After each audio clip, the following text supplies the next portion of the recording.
Este segmento es presentado por Stellarbet, donde juegan las estrellas. Este segmento es presentado por Stellarbet, donde juegan las estrellas.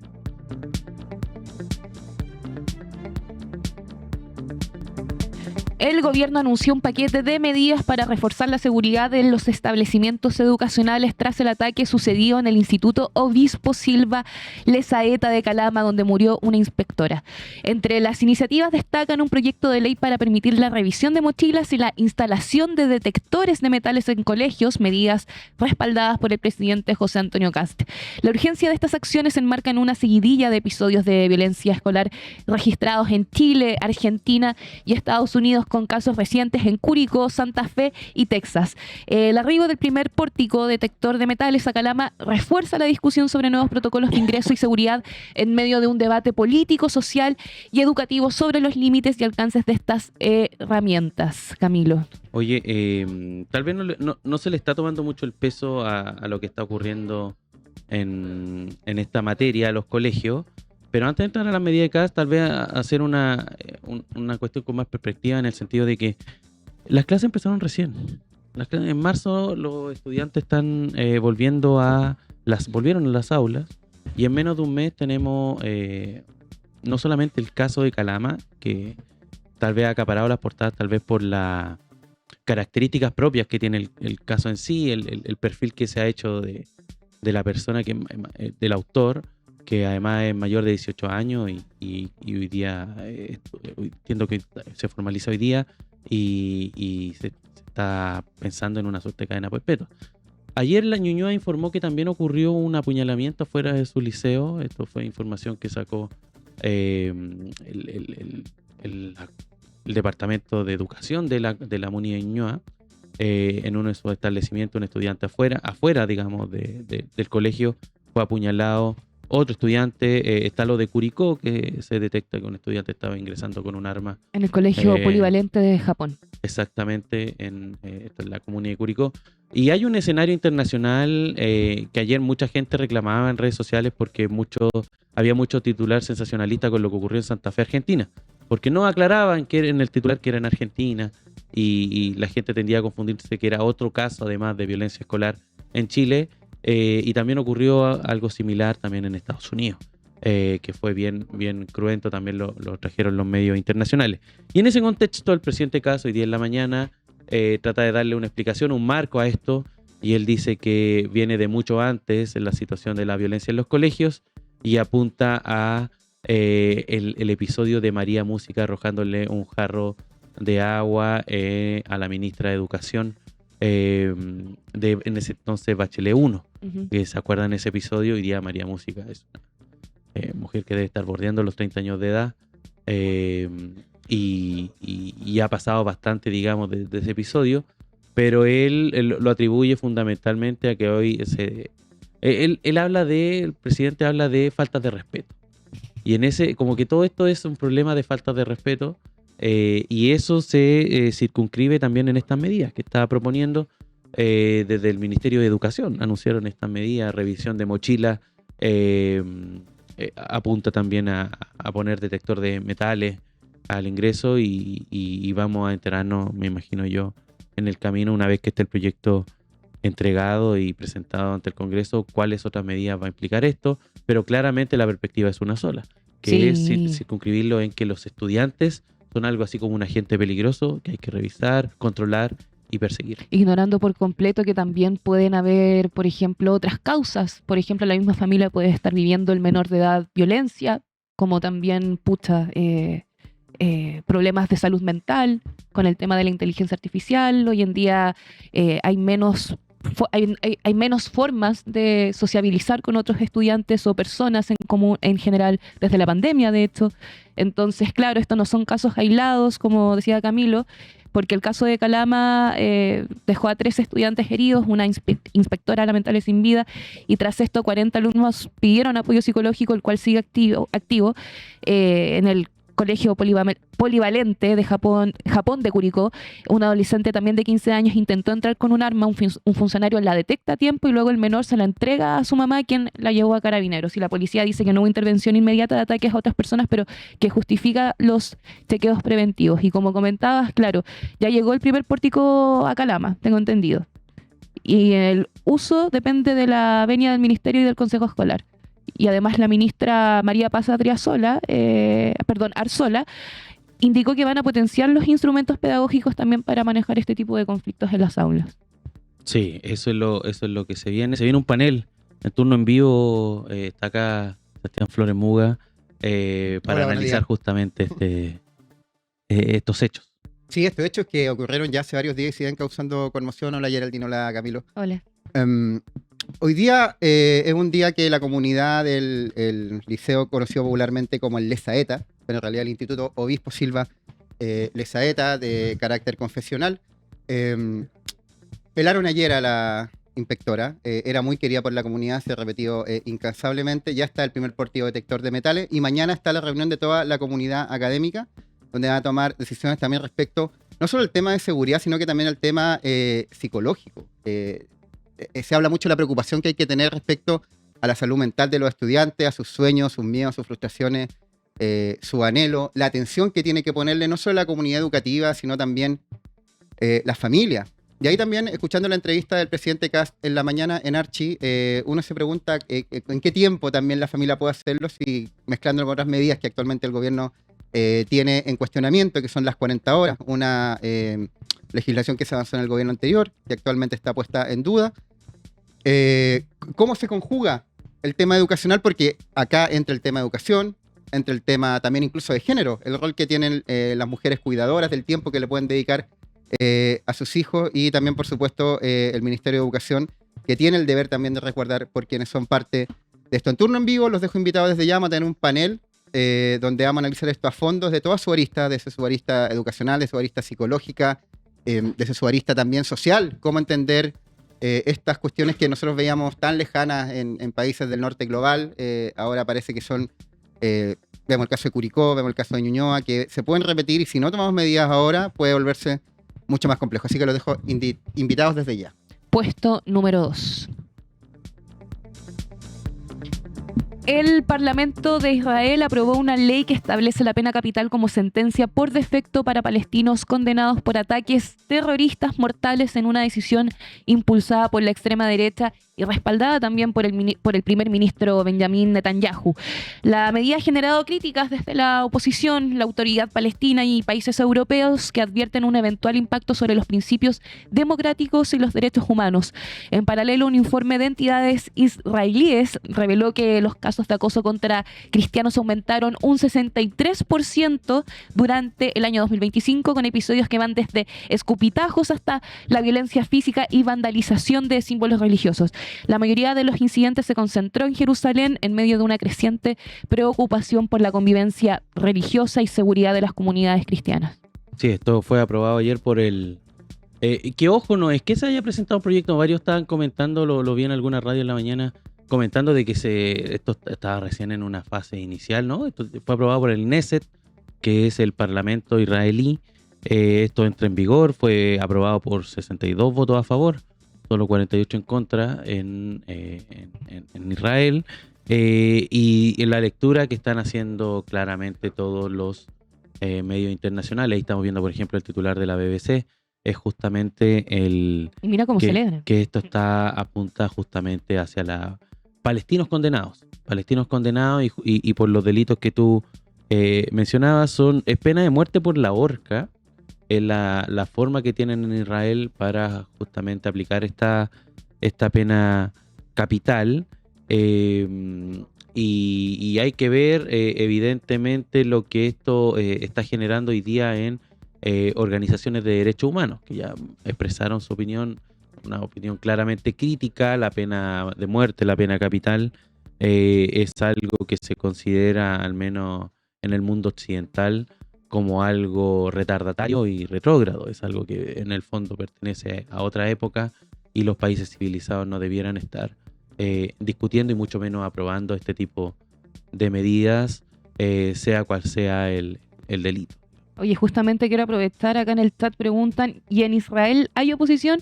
Sí, amigo, efectivamente la aprobación de la ley, claro, abre un nuevo debate político porque el líder opositor, quien es Yair Golán, del Partido Demócrata, cuestionó duramente esta iniciativa, señaló que se trata de ser totalmente innecesaria, acusó a Ben Gvir de impulsar la norma con fines electorales, advirtió que podía derivar en sanciones también internacionales. Entonces, esta es la cita destacada del opositor. La ley de la pena de muerte para los terroristas es una medida legislativa innecesaria diseñada para que Ben Gvir consiga más votos. Y a nivel internacional, gente, Reino Unido, Francia, Alemania e Italia también expresaron su profunda preocupación, señalando que la norma podría socavar los compromisos democráticos de Israel. Oye, otra cosa que es importante relevar de lo que está pasando en Medio Oriente, particularmente en Israel, es que estamos en plena Semana Santa. Fue Domingo de Ramos hace ya 2 días.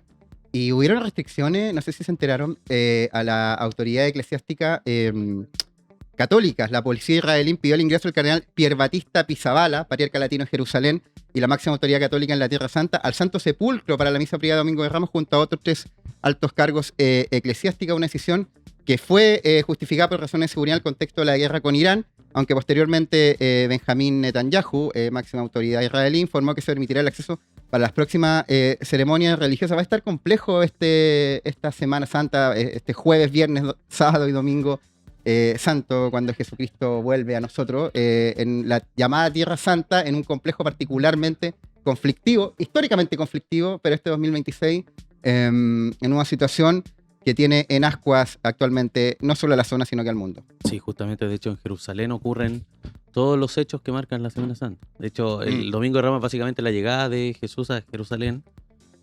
Cuando echan los mercaderes del templo. Eso empieza a ocurrir, de hecho creo que es un martes, si no me equivoco, de esa Semana Santa, cuando echa a los mercaderes del templo, y ahí es cuando también el mundo del clero judío de la época le pone el ojo encima. Y ahí empiezan las acusaciones, en fin. ¿Hoy día es el martes donde echan los mercaderes? El día jueves también era la celebración de la última cena, y es como también una conmemoración que hasta el día de hoy los judíos tienen. Entonces, Jerusalén es el epicentro de todo eso, y justamente ahí convergen no solamente la religión judía, sino que cristianos, el mundo árabe también tiene su... y siempre se ha pensado como un territorio que debiese estar liberado, pero en general está muy marcado por la tensión. Oye, no olvidemos que también al principio mencionamos un informe de entidades israelíes que reveló que los casos de acoso contra cristianos aumentaron un 63%. Exactamente, fue publicado por Browsing Center y el Centro de Datos sobre Libertad Religiosa, que alertó un fuerte incremento de hostigamientos. En el año 2025, escuchen bien, se registraron 181 incidentes, en 2024 habían sido 111 y esta alza corresponde al 63%. El tipo de incidentes es el siguiente: 60% escupitajos, 18% insultos, gritos o amenazas, 12% daños a símbolos religiosos, 5% violencia física, 3% profanación de lugares santos y el 2% es el acoso en Internet. El informe advierte que esta cifra real podría ser aún mayor, ya que muchos casos aún todavía no se denuncian. Puesto número 1. El gobierno dio un giro relevante en una de las decisiones más sensibles de sus primeras semanas. Finalmente no habrá recorte presupuestario en el Ministerio de Seguridad. La ministra Trinidad Steiner confirmó que la cartera quedará fuera de la rebaja transversal del 3% anunciada para el resto de los ministerios, e incluso abrió la puerta a una futura inyección de recursos frescos. La decisión instala varias lecturas políticas, hay que decirlo. La capacidad de reacción de la moneda frente al costo público da una mala señal. La pugna entre el diseño técnico y el cálculo político y la distribución real del poder entre Hacienda, Interior, el segundo piso y el equipo comunicacional. Y por eso en esta mañana nos encontramos en Turno AM con la experta en comunicación política, Jimena Jara. Bienvenida, muchas gracias por estar nuevamente acá. Oli, gracias por invitarme otra vez. Jimena, no sé si alcanzaste a ver algo de la entrevista a Casa ahora en la mañana. Pucha, sí. ¿Sí? En términos globales, porque habló casi todos los temas, los periodistas ahí básicamente llevaron un cuestionario y me da la impresión de que no quedó ningún Y se volvieron tema. con el mismo cuestionario. Sí, como que tiró varias cosas al córner, en algunas cosas fue enfático e incluso polémico, por ejemplo, en los argumentos creo yo, de la directora del Cernameg, que es una noticia que ha impactado porque justamente el gobierno la semana pasada, cerrando la semana, la ministra de Salud está lanzando la emergencia oncológica y una de las primeras medidas que vemos que se toman desde el gobierno es despedir a una paciente de cáncer, y es una paciente de cáncer que lo venía haciendo bien, al menos en los números, en lo que destacó la ex ministra de la Mujer. ¿Qué te parece ese caso en particular? Mira, yo antes de responderte el caso te quiero responder sobre una actitud que tiene el presidente Kast al responder/no responder, ¿no? Porque en este caso, pero en la mayoría de los casos, lo que él hace es dar una respuesta muy amplia. Entonces la impresión que uno tiene es que él es todavía un presidente electo, es como un futuro presidente, como que cuando llegue al cargo va a tomar decisiones, ¿no? Y esto lo vimos en la respuesta sobre las ciclovías de la Alameda. Le preguntaron qué iba a pasar con la ciclovía de la Alameda y él dice que bueno, que se pueden hacer tantas cosas. Se pueden hacer, por ejemplo, estacionamientos, se pueden hacer formas de transición para resguardar las bicicletas. El periodista le dice razonablemente, entonces se van a hacer estacionamientos. Hay que verlo, hay que usar la creatividad. O sea, no me voy a comprometer con nada. Y en esa línea contesta casi todas las preguntas, ¿no? En esta pregunta que tú dices respecto de la funcionaria de Cernameg, de la directora, claro, lo que hace es respaldar, que es una cosa que hace bastante él, respaldar las decisiones de sus ministros, incluso decisiones impopulares. Él hace bastante esto, y de hecho lo que me sorprendió de esta entrevista es que por primera vez ever, reconoce un error, ¿sí? El del Estado quebrado, porque es un error administrativo. Entonces es un error que simplemente no puede decir no, que es una forma de decir. ¿No? Ya había tratado de decir antes, no nos fijemos en el concepto. No es un concepto, un Estado quebrado es una realidad. Entonces él ya no puede retroceder y está obligado, está forzado a reconocer un error, pero es primera vez que lo hace.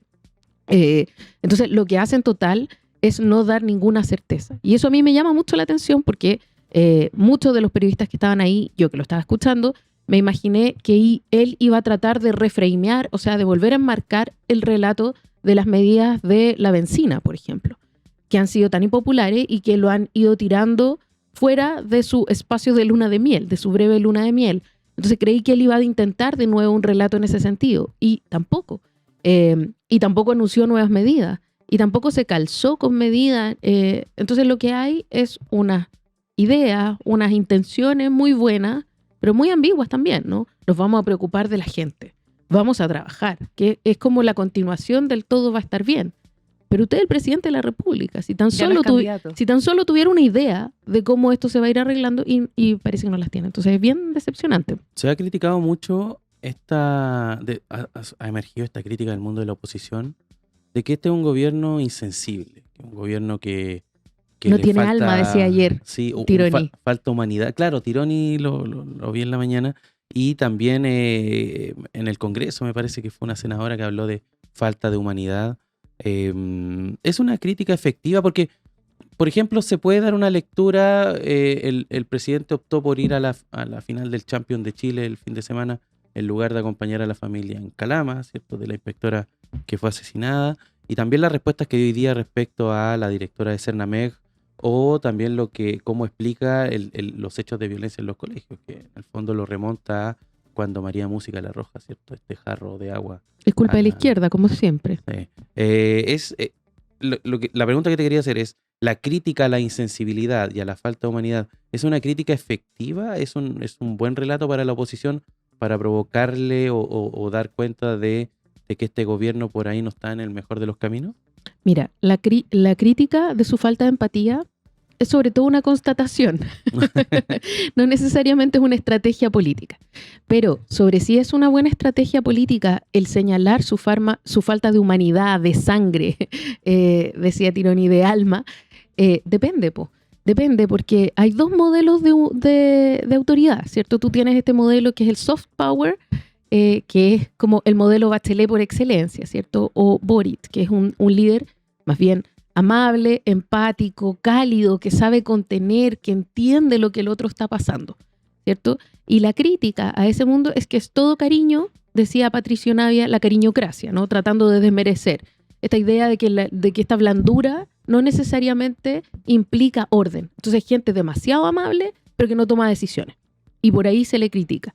Pero en este caso, el otro modelo, que es el modelo del hard power, que es este señor carácter, ¿no? Llegó Kast al poder diciendo que Diego Portales, ¿no? Carácter. Yo soy la persona del carácter que toma las decisiones, que no se va a arrepentir, que no va a retroceder, que es muy fuerte. Bueno, pero eso funciona cuando las soluciones funcionan. Entonces eso tiene un correlato que es operativo.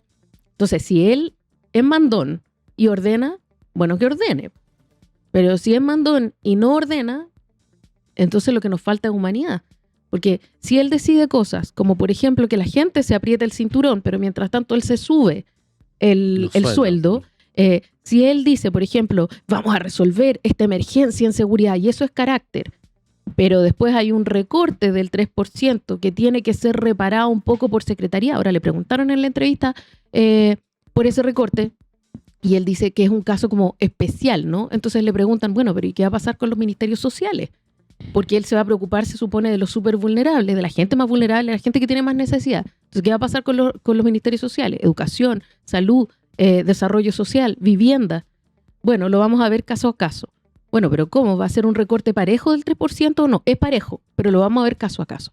Entonces, ¿qué es lo que tenemos? Tenemos un líder muy decidido a no sabemos qué. Y parece que él tampoco.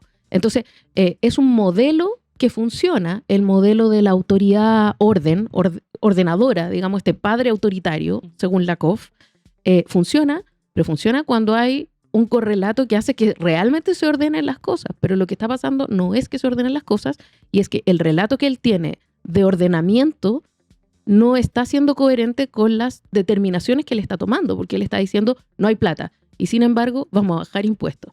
Él está diciendo no hay seguridad, pero casi que recortamos la plata de Carabineros y de la PDI. Y tiene además en seguridad a su eslabón más débil. Entonces hay una cuestión aquí que parece súper como solo performance de carácter. Estamos esta mañana con la experta en comunicación política, Jimena Jara. Si les está gustando esta conversación, por supuesto, dejen su like. En esa misma línea, Jimena, la ministra Trinidad Steiner, fue tajante y dijo que, claro, no hay disminución de plata en seguridad, y hace días decía lo opuesto. Y sabemos que también la bandera principal de la campaña de José Antonio Kast fue el combate contra la delincuencia. Al dar este paso atrás, ¿el Ejecutivo demuestra que sabe escuchar a la ciudadanía, o más bien queda manchado con este sello de improvisación que también, recordemos, durante todo el mandato pasado fue criticado por estar improvisando también, que era lo que decía ahora el actual oficialismo? O sea, lo que hay es una desprolijidad enorme, porque cuando el Ministerio de Hacienda envía una circular, yo supongo a todos los ministerios, y dice van a tener que recortar todos el 3%, y la ministra de Seguridad ve dónde puede recortar, lo que uno imagina es que esa ministra de Seguridad es la titular de la emergencia, porque lo que nos quisieron decir durante toda la campaña es que Chile es un país en ruinas por la seguridad. O sea, Chile está en el suelo porque el delito está desatado, cosa que no es verdad. Tanto no es verdad que la conductora de la política de seguridad no se le ocurre, supongo yo, ir donde el ministro de Hacienda y decirle, y yo también voy a tener que rebajar. ¿Y cómo quedamos delante de la ciudadanía con esto? Si este diálogo existe, nadie la pesca. Y si este diálogo no existe, entonces no es la persona adecuada. Parece que además la titular de seguridad ha estado enredada en otros temas bastante más personales, porque lo primero que ella tiene que hacer es ir a sacar a alguien y a buscar información sobre un funcionario de la PDI que es bien, o sea, como sus prioridades claramente no están en conducir la estrategia de seguridad. Y cuando ella va a la Cámara de Diputados a expresar lo que va a hacer, ella dice de dónde va a sacar recursos. O sea, ella va absolutamente convencida de que no tiene esa plata. Después de eso, cuando se le pide en cuenta, no, es que era una sugerencia, y además ahí hay una falta de solución de continuidad que es impresionante.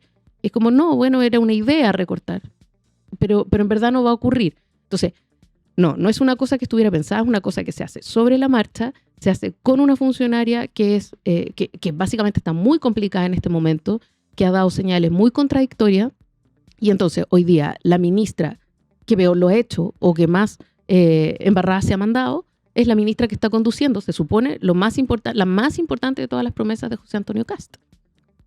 Jimena, el fin de semana se habló del carácter de este gobierno, particularmente por las declaraciones del ministro de Hacienda, Jorge Quirós. Si hacemos un ranking de las embarradas, yo creo que Mara Cedini también puede entrar ahí a disputar quizá a la vocera de gobierno, al actual titular de seguridad, que es Trinidad Steiner. Jorge Quirós decía que él no tenía que ser un ministro simpático, sino que tenía que... Pero se habló el debate de que se puede no ser simpático, pero hay que ser empático. Y este gobierno hasta ahora, en estos 20 días que llevamos, mañana se cumplen 3 semanas de administración republicana en alianza con Chile Vamos y otros sectores. No se ve, por ejemplo, en el caso de Priscila Carrasco, que es la renunciada de manera no voluntaria directora del Servicio Nacional de la Mujer y la Equidad de Género, el CERNAMEC, quien actualmente enfrenta un tratamiento por cáncer. No solo eso, sino que subrogantemente la va a reemplazar un hombre, que es el sociólogo Felipe Díaz Raín. Entonces, yo escuchaba ayer al Día en la Mañana que planteaba la idea de que si en el sector público pasa algo como esto, ¿qué señal da en el sector privado que le puede pasar a una mujer, en este caso una autoridad, que sale del cargo por las razones, por supuesto, que creo que hoy día en la mañana Kast arguyó que son motivos de carácter técnicos, políticos, pero que finalmente no se entiende porque ella era una funcionaria de alta dirección pública, que había estado ahí y que había tenido una muy eficiente performance en lo que a ella le respecta. ¿Hay empatía en este gobierno? ¿Cómo se puede leer esta medida también para nosotros los ciudadanos que, si vemos ese actuar dentro del Estado, y también pensando en la lógica de cómo se replican estas ideas como una... Cuando hablan de la batalla cultural, igual tiene que ver con cierta forma de entender la sociedad. ¿Cómo la entendemos a propósito de cosas como esta? O sea, a mí me parece que no hay ninguna empatía, pero tampoco es sorprendente que no haya empatía, porque no hubo esa promesa, no hubo promesa de ese tipo de empatía.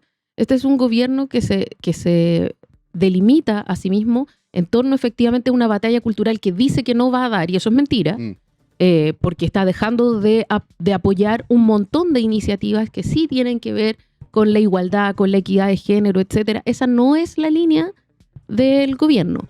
Tampoco la equidad de género en sí misma. Entonces, si esta directora iba en la línea de la equidad de género, es cosa de mirar quién es la ministra para entender que ahí sí hay una batalla cultural en curso, ¿cierto? Esta no es una decisión probablemente técnica, es una decisión bastante más ideológica. Y es una decisión, además, falta de humanidad, falta de coherencia, por lo que tú decías de la semana contra el cáncer de mama o la emergencia oncológica. Tiene varios problemas, pero no es sorprendente desde quiénes son este gobierno. ¿Me permite recalcar que la reemplazó un hombre? La reemplaza un hombre. Que me parece impresionante, porque justamente en el Ministerio de la Mujer y Equidad de Género. Y es una señal bien potente, pero de nuevo, para mí no es sorprendente. Lo que sí me parece interesante de todo esto es que ocurre dentro de Chile Vamos, porque que le moleste a la gente de centro izquierda, que nos moleste a nosotros, que nos parezca impresentable, que nos parezca inhumano, terrible, cruel, no es ninguna sorpresa tampoco. Pero que a la gente de Chile Vamos le parezca falto de humanidad, le parezca terrible, le parezca grave, le parezca inadecuado, como ocurrió con Carla Rubilar. Ahí estamos viendo los tweets. Claro, que dice que pide sinceramente recapacitar.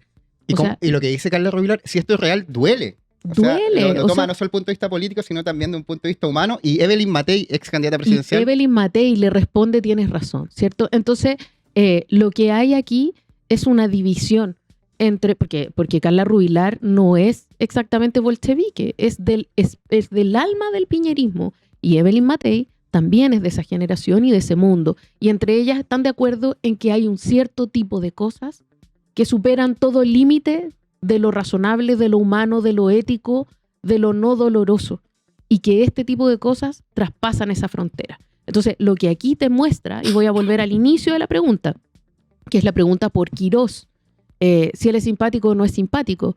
Nadie necesita, o sea, a él él cree que podría haber sido entendido como simpático, pero no es el tema. Hemos tenido un montón, sobre todo de ministros de Hacienda que no han sido nada simpáticos. Por ejemplo, Rodrigo Valdés, que era un ministro de Michelle Bachelet. No era exactamente simpático. Basta con que sean solventes técnicamente y que tengan capacidad de defender su postura, pero que además tengan un sentido político del que Quirós ha carecido, ¿cierto? Ayer Eugenio Tironi en la entrevista del 13 dijo, es un fixer de empresas. Eso es lo que es. Y ese es el precio de tener un fixer de empresas en el Ministerio de Hacienda tomando decisiones que tienen un enorme impacto político. Entonces, ¿qué es lo que tiene que ocurrir? Que vienen los ministros políticos que vienen del mundo de Chile, vamos a decir, oye, ¿sabéis qué? Vamos a traducir esto y vamos a tratar de negociar y vamos a tratar de establecer otras medidas paliativas que las establecieron el ministro del Interior y a negociar con el Parlamento otras medidas compensatorias que permitan que este paquete de leyes pase. Porque la pura intransigencia, el puro carácter, el puro no querer ser simpático, no solo se gana la antipatía, sino que se gana también la traba política. Y eso es un problema. Ahí, fue la semana pasada, parece, Jimena, que nos explicaste acá esta teoría, ¿cierto?, de los monos de paja que estaba aplicando el gobierno. Y quería agarrarme de ahí para preguntarte por cómo se ha movido la oposición, porque da la impresión de que el gobierno está cometiendo lo que en tenis se habla, ¿cierto?, de los errores no forzados. Como que ellos mismos se están un poco auto boicoteando con las medidas que presentan.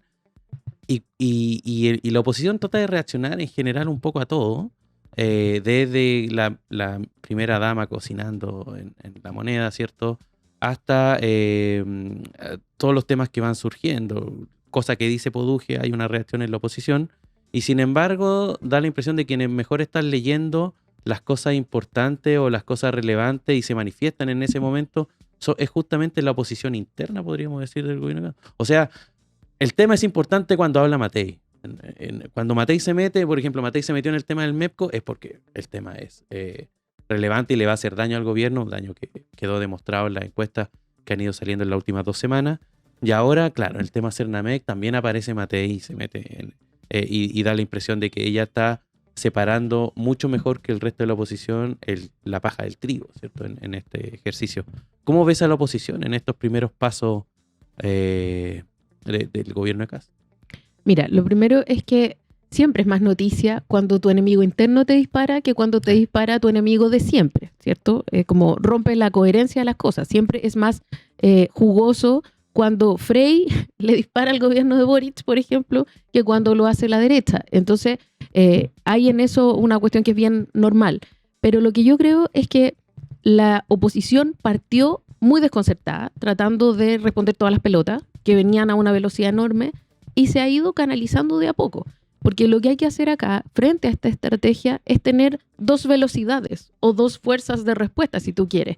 Una que vaya en la respuesta de cada cosa, cada detalle, porque no se pueden no responder. Entonces, por ejemplo, a propósito de la funcionaria de Cernamec, que es una cuestión terrible, dolorosa, que no se puede dejar de responder, pero tampoco se pueden encauzar todos los esfuerzos de la oposición a que eso se revierta si es que al lado tenemos una crisis de precios que va a pegarle a la gran mayoría.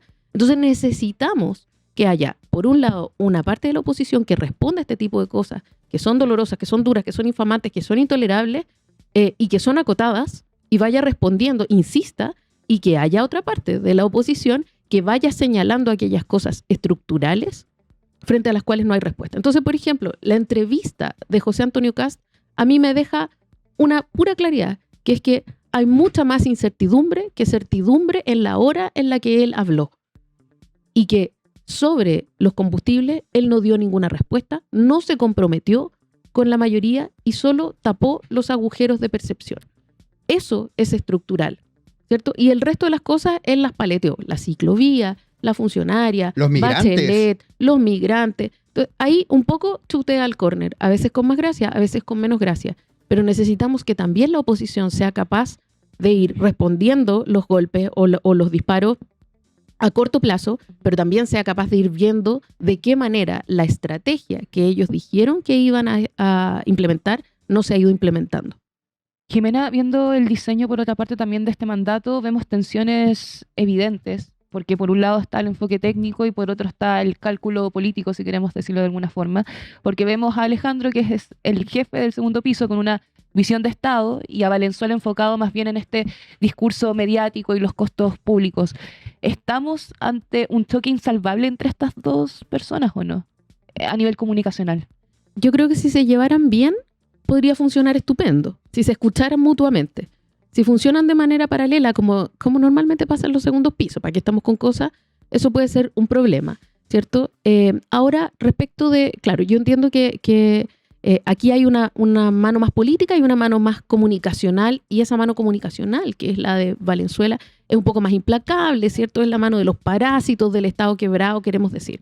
Pero a mí una gran pregunta que me surge es ¿dónde está la ministra de CGGOV en este cuento? Porque una posibilidad es que el asesor del segundo piso, es decir, Cristian Valenzuela, manda lo que se hace en comunicaciones, ¿cierto? Es como el jefe de la SECOM. Y se salta a la ministra. Bueno, ahí hay un problema, pero sobre todo hay un problema administrativo, porque la ministra de CGGOV es la jefa de la SECOM y responde políticamente por los errores de la SECOM. Entonces, esta cosa de que es culpable Valenzuela, puede ser, o no. Es más o menos irrelevante. Nos gusta, por supuesto, la copucha y cómo lo dijo y si alguien se opuso o no. Pero administrativamente es más o menos irrelevante si lo dijo Valenzuela o no. Porque lo que importa es quién tiene la responsabilidad política por una cuestión como la del Estado quebrado. Esa responsabilidad política es de Mara Cedini. Y Mara Cedini ha dado muy pocas explicaciones al respecto y se ha tratado de desviar de nuevo la atención hacia Cristian Valenzuela. Entonces, esto se trata de Cristian Valenzuela. Pero no puede tratarse de Cristian Valenzuela cuando es una dependencia con un mandato fijo de la ministra de la Secretaría General de Gobierno. Mara Cedini no está respondiendo por ese error. Y administrativamente tiene toda la responsabilidad. Y en esa misma línea, cuando el clima está tenso, ¿a quién más escucha el presidente? ¿Al técnico que le muestra los números o el estratega que le enseña las encuestas? No tengo idea. No tengo sabes idea quién escucha a José Antonio Kast y tengo dificultad para saber cómo piensa José Antonio Kast. ¿Saben a quién no estamos poniendo la atención que es relevante? Y en el gobierno pasado nos cansamos de decir #renuncia Paredes al pequeño error. A Felipe Yeti Costabal, que es el director de la Secretaría de Comunicaciones, que también es un nombre importante, que depende directamente administrativamente de la vocera de gobierno Mara Cedini. Ayer lo conversamos. La gente dice vocera de gobierno como si fuera su única pega, pero la CGGOV tiene a cargo la División de Organizaciones Sociales, la DOS, y la SECOM, por tanto, tiene harta pega, además de salir solamente a dar declaraciones ante la prensa. Y en esa línea, Jimena, llevamos 3 semanas. ¿Qué te ha parecido la SECOM de CAS? Porque rápidamente los errores comunicacionales lo asume Cristian Valenzuela, que está en el segundo piso. Pero hablemos de la SECOM. 3 semanas de SECOM, que depende de Mara Cedini. La función de Felipe Yeti Costabal hasta ahora. Si yo veo el episodio de esta gráfica del país en quiebra... O sea, partimos con un logo. Partimos con un logo, ¿se acuerdan? Sí, verdad. Hoy parece un año. Parecen 10 años. Trabajando para usted y además como estas nubes como de los Simpsons en todos los ministerios, incluido el Ministerio de Salud, que es como, ok, yo no quiero ir a un hospital y encontrarme con ese logo como que estoy llegando al cielo. Y eso fue descartado 24 horas después por ellos mismos diciendo que sí, que era horrible, que era una idea, que no sé qué. Ya, mal. Luego, no sé si ustedes se acuerdan, un video que hicieron para decir que no iban a hacer videos. No sé si ustedes lo vieron pasar, sí. Era un video que decía como, nos pidieron un video con mucha acción, pero nosotros estamos trabajando. Estaban trabajando haciendo igual un video. Y que entonces son puras medidas efectistas, como nosotros estamos súper en acción y vamos a hacer un video sobre no hacer un video. Y después tienen esta cosa como del Estado quebrado, cuya responsabilidad, de nuevo, es de Mara Cedini y del jefe de la SECOM. Punto. O sea, como, ¿a quién se le ocurrió? Si alguien iba pasando. Eso es absolutamente irrelevante. Lo importante es que hoy día hay una SECOM que está a cargo de eso y que asume ese tipo de cosas. Y la impresión que uno tiene es que yo no tengo nada en contra del... Carabineros. ¿Vienen por mí? Vienen por nosotros. Es bombero, parece. No es bombero. Sí. Está sonando bombero acá afuera de... Sí, aquí en el chat están hablando de olor a humo en la cercanía de Las Tarres. Por eso. Por si agarramos más info, José, sobre un posible incendio en la cercanía. Terrible. Ya, bueno, y entonces, como lo que vemos, yo no conozco al titular de la SECOM, no tengo nada en contra de él, capaz que lo hace súper bien. ¿Te cuento un poco de él? Cuéntame. Se llama Felipe Costabal, sí. Le dicen el Yeti porque mide como 2 metros. Era el que hacía la voz ronca en la canción de Kast. Sí, el que canta sin comunismo, sin cobardía. Y la que canta el coro es Mara Cedini. Entonces, la misma dupla que canta esa canción es la que dirige las comunicaciones del gobierno. Qué lindo. Porque, claro, el coro lo canta Mara Cedini. Bueno, ahí está la tropa de... Es la tropa, le dice el otro. Ahí está el Yeti, que es Felipe Costabal. Ahí está Cristian Valenzuela, que no es particularmente la SECOM, pero sí está a cargo de la estrategia de comunicación desde el segundo piso. Pero de la izquierda es como Milei, no mientan. Es igual. Y está nuestra ministra secretaria general de gobierno, que hace las veces de vocería y dirigir la SECOM y dirigir también la División de Organizaciones Sociales, Mara Cedini. Súper. No, me parece que como, primero, si él es el director de la SECOM, ha tenido varios baches, pero sobre todo los baches han sido políticos y yo supongo que esa dirección política no es necesariamente de él. Porque cuando fue el gobierno, yo lo digo desde mi propia experiencia, ¿no? En Bachelet 2, cuando fue el video de los mismos de siempre. Ah, sí, me acuerdo de esa polémica. Respondió la SECOM y respondió la CGGOV, porque no había otra posibilidad, ¿no? O sea, como esto no son decisiones autónomas del jefe de la SECOM. El jefe de la SECOM está políticamente comandado a hacer unas ciertas cosas. Entonces uno podrá decir si son pertinentes, si son buenos los productos, pero el jefe de la SECOM se coordina con una estrategia política. Esa estrategia política es la que yo no sé dónde está ni de dónde emana. Entonces yo quiero creer que él puede tener muchas capacidades, pero que no se manda solo, ¿cierto? Es un coordinador de lo político y lo comunicacional. Entonces yo quiero creer que no han sido arranques comunicacionales, sino que han sido órdenes que le han dado. Jimena, para cerrar, me gustaría preguntarte por Iván Poduje, que, bueno, ayer la segunda le dedicó una portada políticamente incorrecta y popular, justamente a partir de que es un personaje que ha ido acumulando ciertas polémicas. El fin de semana estuvo lo de Colonia Dignidad, se le han visto varios videos enfrascándose en discusiones con pobladores. En la encuesta Academ que medía al gabinete, vimos que estaba en el fondo Mara Cedini y Jorge Quirós, pero Iván Poduje en un cómodo cuarto lugar en esa medición. ¿Qué te parece él como personaje? Me parece que todos conocemos el perfil que tiene Iván Poduje. Yo conozco a Iván Poduje. Afortunadamente me he llevado bien en las instancias en las que he coincidido con él. Pero todos sabemos que es un perfil que es más o menos saltón, que tiene el genio ligero, por decirlo de alguna manera, y supongo yo, por eso lo pusieron, ¿cierto? Porque es una persona que, si bien es muy polémica, también genera hartas adhesiones entre la gente porque es efectivo, al menos en sus lógicas, ¿no? Yo puedo no estar de acuerdo, yo por supuesto no estoy de acuerdo con su idea de reversar lo de Colonia Dignidad, me parece un error, pero es rápido y explica bien, entonces comunicacionalmente irónicamente, tiene mejor llegada que Mara Cedini. Pues tiene un montón de recursos comunicacionales que la vocera no tiene, por ejemplo. Entonces, efectivamente, a mí me parece que es un perfil polémico y probablemente esa capacidad de generar polémica de Iván Poduje le va a ganar varios contras y varias críticas. Vienen de nuevo por nosotros, ¿eh? Que me estoy preocupando, voy a decirlo rápido, pero creo que Iván Poduje hoy día todavía no ha cometido un error del nivel de error que han cometido Trinidad Steiner y Mara Cedini. O sea, no está ni cerca. ¿Y crees que es un acierto esto de poner la ciclovía versus la reconstrucción en Bío Bío y la ciclovía casi como un lujo woke que se está dando el gobernador Orrego versus la reconstrucción de una tragedia que es lo que ocurrió con los incendios en el Bío Bío? Lo que pasa es que yo creo que él lo hace con habilidad, pero también no es ninguna sorpresa porque sabemos que Iván Poduje, que es un urbanista de larga trayectoria, siempre ha tenido una lucha personal contra las ciclovías y contra esta idea de que un grupo muy menor de gente usa la ciclovía y que por lo tanto, en lugar de fomentarla, lo que tenemos que hacer es fomentar el metro.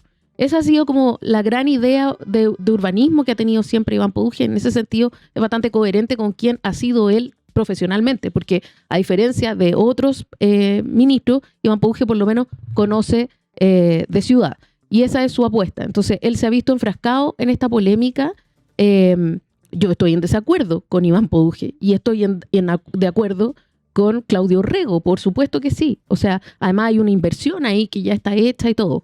Pero Iván Poduje hábilmente dice, esta es la plata y yo voy a usarla. No tengo la plata, ¿no? Entonces, es bien hábil porque cuando se trata de cosas que no le gustan a este gobierno, como un memorial en Colonia Dignidad, no hay plata. Cuando se trata de una ciclovía que va a beneficiar y que va a ordenar el eje urbano, pues sobre todo va a ordenar el eje urbano y va a permitir que los ciclistas vengan desde la zona poniente de Santiago, y que se conecten en seguridad con la zona oriente de Santiago a través de una ciclovía, para eso no hay plata. Entonces, en ese momento él dice, bueno, y en tal comuna donde se está saliendo la caca, porque así es, ¿no? Como donde se está saliendo la caca y acá donde no hay luz y acá donde no hay pavimento. Y claro, siempre podemos encontrar esos ejemplos, esos contraejemplos, pero son contraejemplos que se utilizan para decir, mire, la emergencia es tan grande y tengo tan poca plata que tengo que elegir y justo voy a elegir no hacer aquellas cosas que no me parecen. Jimena, uniendo todos los puntos tocados hoy, el cambio de la decisión de los fondos policiales, por ejemplo, el choque de los delegados del Ejecutivo y la división de los bandos de la moneda que emergen. Viendo todo este contexto, la duda siguiente es clave. Si el jefe de Estado sigue en este modo campaña y cede cada vez que la calle le exige algo, ¿cuál es el costo real si no hay una conducción sólida? ¿Eso significaría que se diluye su mandato definitivo? Yo creo que estamos muy temprano para diluirle el mandato. Creo que todavía hay tiempo de aprendizaje. Creo que él no, o sea, yo en esto soy cauta en el sentido de que él se está todavía instalando. Pero lo que me parece súper claro que se le aguó, eso sí, era su idea de instalarse con todo en los primeros 90 días. O sea, su estrategia de 90 días se fue a la punta del cerro. Eso sí, eso no significa, no puede significar que su gobierno esté diluido. Él tiene la obligación por Chile entero, de rearmarse, sea eso apuntalándose con sus ministros más políticos, sea trayendo ministros más políticos y sacando a los ministros que son más técnicos. Y siempre, esta fue una discusión que se hizo cuando él anunció su gabinete. ¿Cuánto iba a durar un gabinete que era fuertemente técnico sin habilidades políticas? ¿Sí? Y efectivamente tiene dos almas adentro y entonces hay hoy día un mundo Chile Vamos que está todavía relegado, que eventualmente dice cosas, pero que puede entrar a apuntalar la gestión de gobierno. Y Kast va a tener que irse moviendo hacia una mirada más política. No tiene otra posibilidad, a menos que sea tan profundamente miope y tan profundamente sectario que vaya perdiendo legitimidad o aprobación más bien, hasta un punto en que no sabemos qué va a pasar. Yo quiero creer que él va a tener la capacidad de entender que su rol es mucho menos carácter e inamovilidad y mucho más juego de pierna. Oye, Jimena, queríamos agradecerte por acompañarnos esta mañana. Este segmento va a estar disponible en YouTube, por supuesto, para todos los oyentes en diferido que nos estén escuchando más adelante. Jimena, ¿algún apunte que quieras hacer? Ya hablé un montón. No, ya hablé un montón. Déjenme ir. Ya, Jimena Jara Cuidado con nosotros esta con mañana. la fuerza policial afuera. Me están esperando. Muchas gracias, Jimena. Gracias por venir. Chao. Los titulares más importantes de la jornada. Esto fue el ranking de noticias en Turno AM.